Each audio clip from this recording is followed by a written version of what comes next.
Winston Churchill remains one of the most iconic and debated figures of the 20th century. His life spanned the height of the British Empire, the upheaval of two world wars, and the emergence of a post-war global order. To some, he represents courage, determination, and strategic brilliance. To others, he embodies imperial arrogance, racial prejudice, and moral blind spots. Understanding Churchill requires examining both his achievements and his failings within the historical and social context of his time.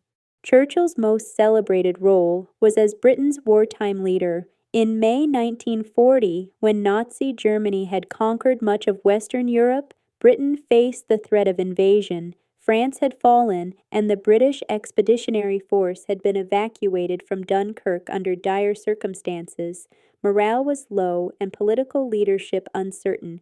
Churchill's speeches, such as "We shall fight on the beaches" and "Their finest hour," became rallying cries, inspiring courage and resilience. His rhetoric and presence provided a psychological anchor for a country under siege, and his decisions on military strategy were pivotal in navigating the nation through one of its darkest periods.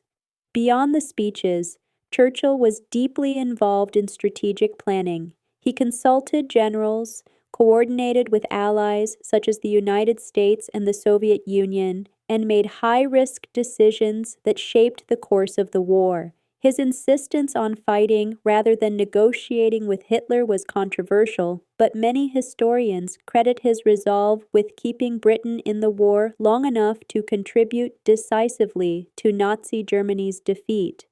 However, Churchill's life cannot be understood solely through the lens of wartime heroism. He was a product of the British aristocracy, educated at elite institutions and profoundly influenced by the ideology of empire.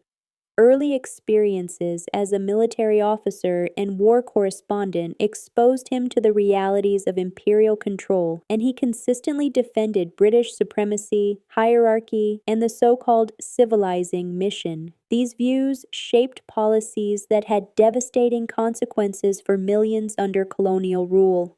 One of the most criticized episodes was the Bengal famine of 1943. Millions of Indians starved while food was redirected to British troops and European theaters of war. Churchill's responses, including dismissive comments about the victims, reveal a worldview that prioritized British interests over human suffering. Similar patterns appeared elsewhere. Uprisings in Africa, demands for self-rule in colonies, and protests in the Middle East were often met with harsh repression. Churchill supported military crackdowns, detentions, and executions to maintain imperial control.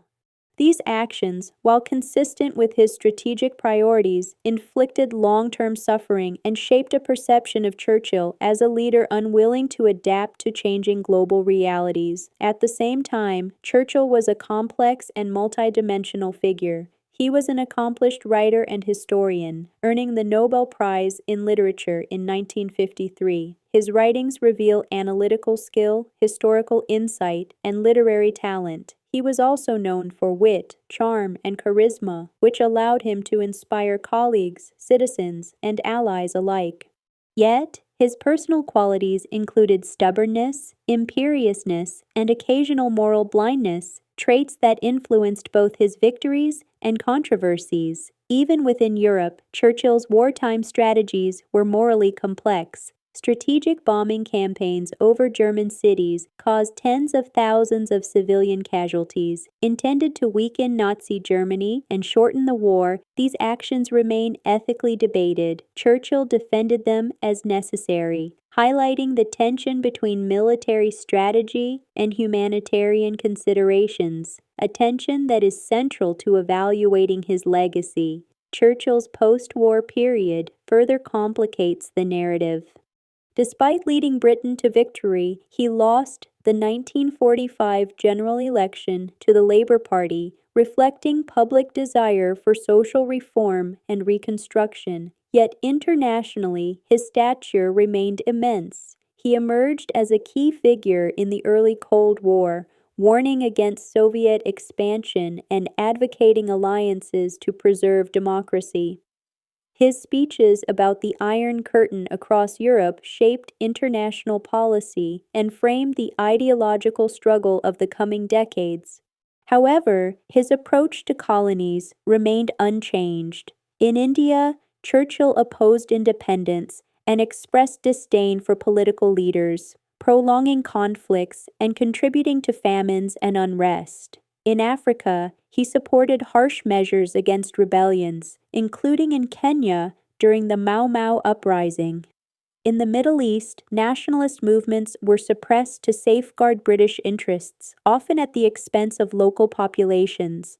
These actions underscore the ethical complexity of Churchill's leadership, a defender of democracy in Europe, yet an enforcer of imperial power abroad.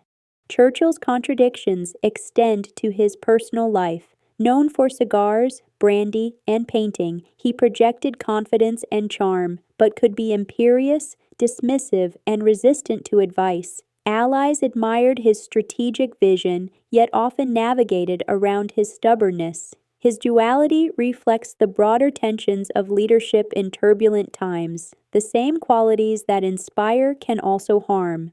Globally, Churchill's legacy is similarly dual. His wartime leadership earned respect from allies and opponents alike. He coordinated with Roosevelt and the United States, helped shape post-war Europe, and influenced the formation of the United Nations.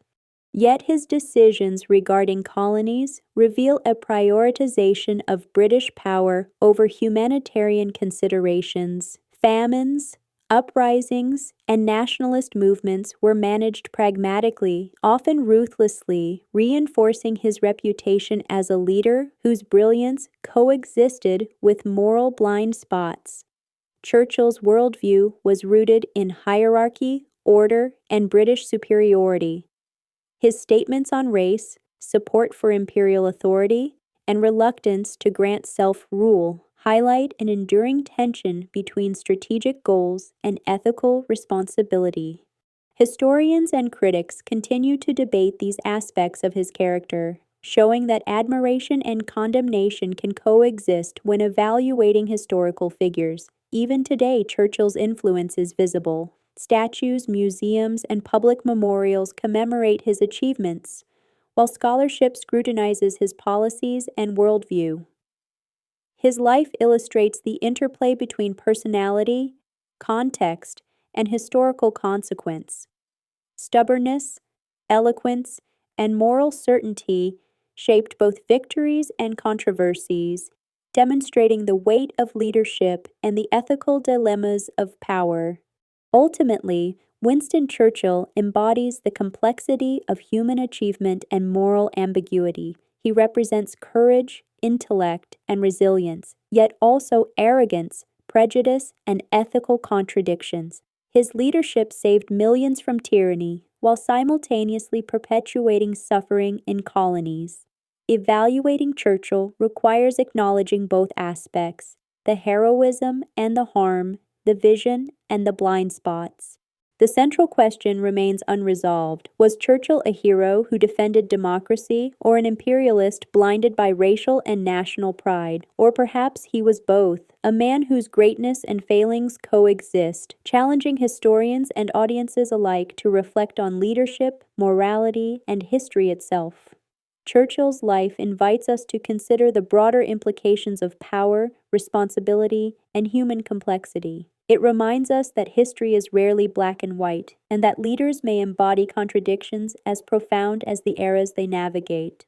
His story is not a simple tale of triumph or villainy. It is a nuanced portrait of a man whose decisions shaped nations, for better and for worse.